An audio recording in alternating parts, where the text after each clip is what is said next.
So classical model of electrical conduction से हमने ये डिराइव कर लिया कि रो जो है ना वो MEN/Q²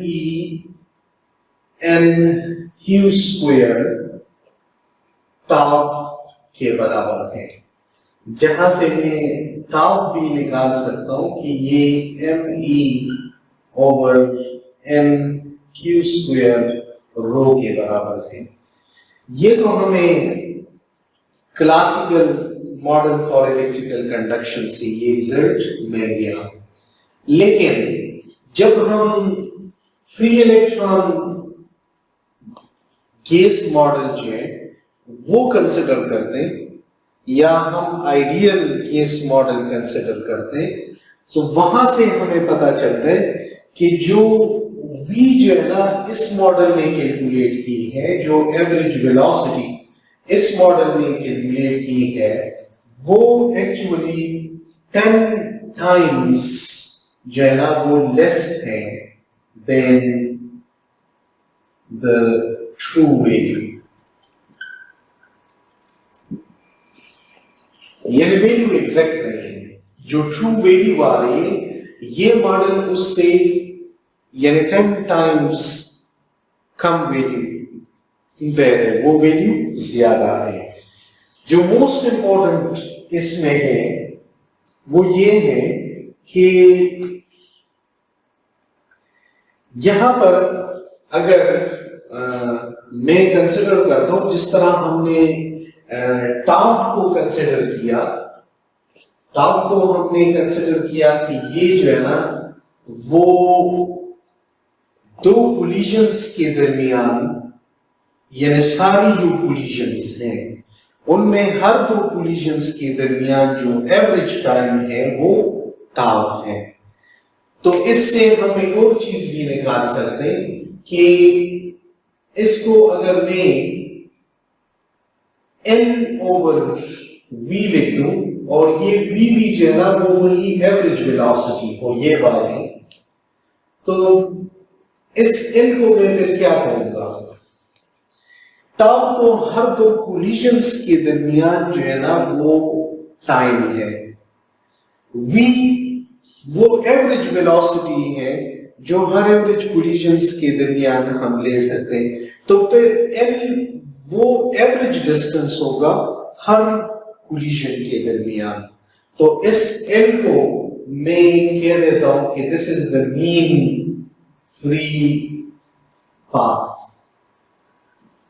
मीन मीन्स एवरेज, यानी ये एक एवरेज पाथ है, यानी हर दो कोलिजन्स के दरमियान हमने डिस्टेंस को जो है ना वो मेजर किया, फिर उसका हमने एवरेज ले लिया और उसी एवरेज की वैल्यू जो है ना ये आ रही है mean average. Free means out of collisions, without any collisions, यानी ये इन दोनों के दरमियान ये फ्री इलेक्ट्रॉन मोशन है, यानी यहां पे इलेक्ट्रॉन कोलाइड नहीं कर रहा, तो ये वो फ्री पाथ है, यानी जो जिसमें कोलिजन कहीं पे नहीं हो रही, दो कोलिजन्स के दरमियान जो पाथ है, यानी चूंकि ये एवरेज और कोलिजन्स के दरमियान, तो ये भी कोलिजन्स के दरमियान, इसे हम मीन फ्री पाथ कहते हैं। मीन फ्री पाथ से हमें अंदाजा हो जाता है कि दो कोलिजन्स के दरमियान जो है ना वो डिस्टेंस कितना जो है ना वो होता है, और इस चीज को हम एक प्रॉब्लम में समझेंगे भी, वहां पे हम कैलकुलेट भी करेंगे और कुछ कंसेप्चुअल चीजें उस एग्जाम्पल से निकालेंगे। लेकिन अभी फिलहाल हम ये मॉडल की लिमिटेशंस जो है ना हम डिस्कस कर रहे हैं। अब देखिए, मैं अगर ये इक्वेशन लेता हूं और इस इक्वेशन में टाउ जो है ना वो बराबर है ME/NQ² रो के, तो टाउ तो वहां से मुझे जो है ना वो मिल जाता है कि L/V है, और बजाय इसके कि बार बार मैं इसके साथ V लिखूं, ये एवरेज साइन में लिखूं, मैं इसको V लिख देता हूं और ये अंडरस्टूड है आपके पास कि ये वो एवरेज वेलोसिटी है। तो अगर टाउ की जगह में ये एल ओवर वी लिख दूं तो ये बराबर होगा m e over n q square rho के। और यहां से जो है ना वो अगर मैं इसको रीअरेंज करता हूं, रो को मैं इधर ले आता हूं, वी को इधर ले आता हूं, एल को इधर, तो रो बराबर होगा m e v over n q square l, इसके बराबर होगा। और यहां से देखिए अगर मैं इस वैल्यू को देख लूं, ये जो वैल्यू है ये तो कांस्टेंट है, और रो जो है ना वो प्रोपोर्शनल हो जाता है वी के। यानी रेजिस्टिविटी डिपेंड करता है कि वहां पे वेलोसिटी जो है ना वो कितनी है, यानी मोशन ऑफ इलेक्ट्रॉन के साथ तो रिलेटेड है v, rho proportional to v है। लेकिन यहां पे एक मसला है, और मसला ये है कि ये वी आया कहां से है? ये तो वी रैंडम नहीं है, ये तो वी डी है, वो ड्रिफ्ट है जो इलेक्ट्रिक फील्ड की वजह से आएगा। तो फिर वही डिपेंडेंस आ रही है कि रो तो अब इलेक्ट्रिक फील्ड ज्यादा होगा तो ड्रिफ्ट ज्यादा होगा, और ये रेजिस्टिविटी इसको प्रोपोर्शनल आ रही है। हालांकि अगर हम आइडियल केस मॉडल को लेते तो अगर हम इसको यानी तो यहां से रो प्रोपोर्शनल टू वी है। अब अगर हम आइडियल केस मॉडल लेते तो आइडियल केस मॉडल में जो वेलोसिटी है वो प्रोपोर्शनल है स्क्वायर रूट टी के। तो इसका मतलब है कि रो भी प्रोपोर्शनल होगा स्क्वायर रूट टी के, क्योंकि रो और वी प्रोपोर्शनल है तो वी प्रोपोर्शनल है स्क्वायर रूट ऑफ टेम्परेचर के। तो इसका मतलब है रो भी स्क्वायर रूट ऑफ टेम्परेचर के प्रोपोर्शनल होगा। तो ये चीज जो है ना ये डिसएग्रीमेंट में है रियलिटी के, यानी कंडक्टर्स के लिए रो प्रोपोर्शनल होता है टेम्परेचर के, not square root of temperature. तो ये इसी मॉडल में जो है ना एक गलती है कि ये हमें गलत रिजल्ट दे रहा है इस तनाजुर में। तो फिर हमें क्या करना होगा, हम रियलिटी की तरफ चूंकि जा रहे हैं तो हमें क्लासिकल मॉडल को अब छोड़ना होगा, क्योंकि जब भी कोई मॉडल जो है ना वो गलत रिजल्ट दे देता है तो उस मॉडल में कुछ खामियां होती है और उन खामियों को दूर करना होगा। तो हमें क्वांटम मैकेनिकल मॉडल की तरफ जो है ना वो जाना होगा। अब क्वांटम मैकेनिकल मॉडल जो है ना वो ऐसा है कि उसको यानी आप इस स्टेज पे समझ नहीं सकते, लेकिन फिर भी अगर आप उसे डिटेल में समझना चाहते तो मैं आपको इसी वीडियो में जो है ना वो लिंक शेयर कर देता हूं, आप वो लेक्चर देख सकते हैं। वरना मैं ब्रीफली इसे तो डिस्कस कर ही लूंगा कि ब्रीफली जो है ना वो सिचुएशंस क्या होती है, और इंटरेस्टेड उसे देख सकते हैं। जो क्वांटम मैकेनिकल मॉडल है, क्वांटम मैकेनिकल मॉडल, अब हमें क्वांटम मैकेनिक्स का तो पता है कि वहां पे इलेक्ट्रॉन्स जो है ना वो हम कभी एज अ पार्टिकल लेते हैं और कभी एज अ वेव लेते हैं, डिपेंड करते हैं कि हम कौन सा मैकेनिज्म डिस्कस कर रहे हैं। तो इलेक्ट्रॉन्स को हम अगर एज अ वेव ले लें तो फिर जो है ना यहां पे जो कंडक्टर है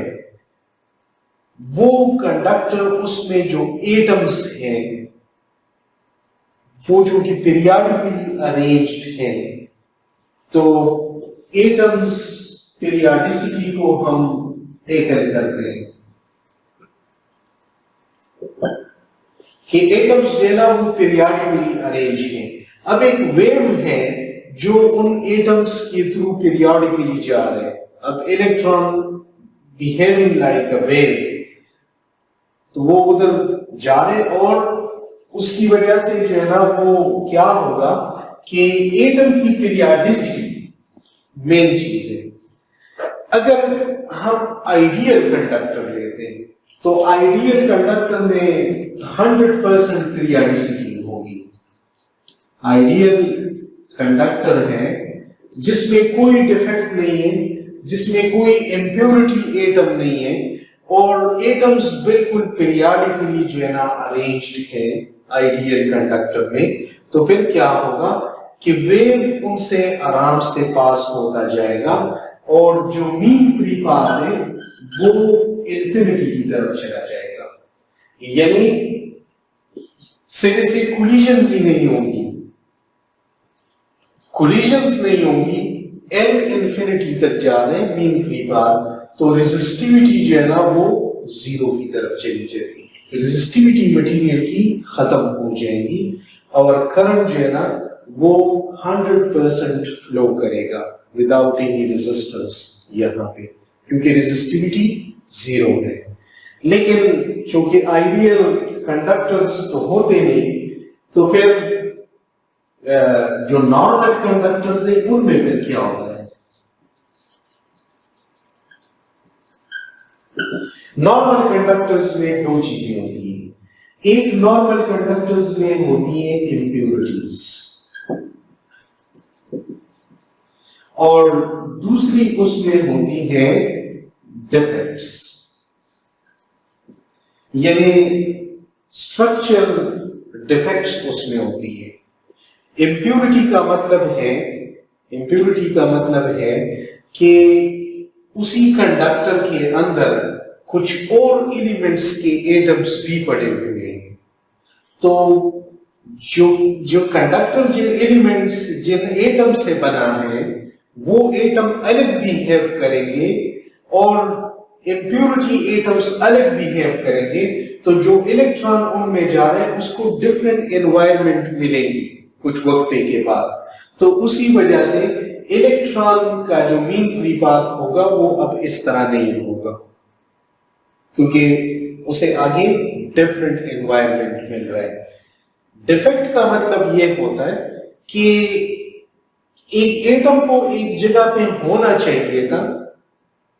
कंडक्टर के अपने एटम को एक खास जगह पे होना चाहिए था और वो वहां से कहीं इधर उधर है या उधर है, स्किप हो गया, तो वो डिफेक्ट होता है। तो अब इलेक्ट्रॉन जो है ना वो ये आ रहा है बिल्कुल स्मूथली, यहाँ पे इन एटम्स के साथ पीरियाडिसिटी के थ्रू जो है ना वो इंटरेक्ट कर रहा है एक खास तरीके से, और यहाँ पे एकदम एक एटम मिसिंग है तो वो डिस्टर्ब हो जाएगा। डिस्टर्ब होगा तो फिर कोलिजन्स जो है ना वो जनरेट होंगी और ये इम्प्योरिटीज और डिफेक्ट्स जो है ना ये रोल प्ले करते हैं कि रेजिस्टिविटी जो है ना वो जीरो ना हो। अब यहां पे नॉर्मल कंडक्टर्स में ये दो चीजें तो होती हैं, लेकिन कंडक्टर्स की अपने एटम्स तो हैं।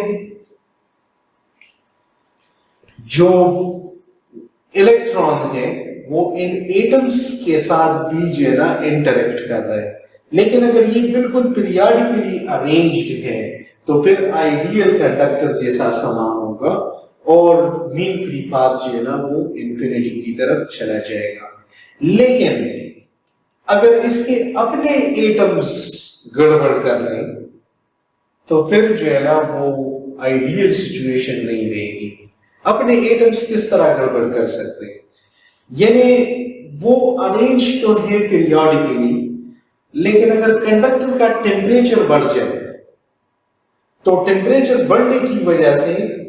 यानी टेम्परेचर बढ़ किस तरह रहे, इलेक्ट्रॉन्स कोलाइड कर रहे, यानी करंट फ्लो हो रहे, नॉर्मल कंडक्टर है, और या एनवायरमेंट का एक्सटर्नल टेम्परेचर जो है ना बढ़ जाए तो कंडक्टर का टेम्परेचर बढ़ जाता है, तो फिर ये एटम्स थर्मली एजिटेट होंगे। ये एटम्स अपनी जगह से इधर उधर उनकी वाइब्रेशंस जो है ना वो ज्यादा होगी, और हाई टेम्परेचर पे इस इलेक्ट्रॉन के लिए वो आइडियल एनवायरनमेंट नहीं रहेगा। तो हम सर कहते हैं कि एट लो टेम्परेचर्स, एक लो टेम्परेचर का मतलब हमारा ये कि जब टेम्परेचर एब्सोल्यूट जीरो के क्लोज यानी जा रहा हो, तो क्या होता है कि एटम्स तो बिल्कुल अपनी जगह पे होंगे, पीरियोडिसिटी उनकी डिस्टर्ब नहीं होगी, लेकिन इम्प्योरिटीज और डिफेक्ट्स तो नहीं निकल सकते। तो इलेक्ट्रॉन को जो रेजिस्टिविटी पेश आएगी, रेजिस्टिविटी जो है ना वो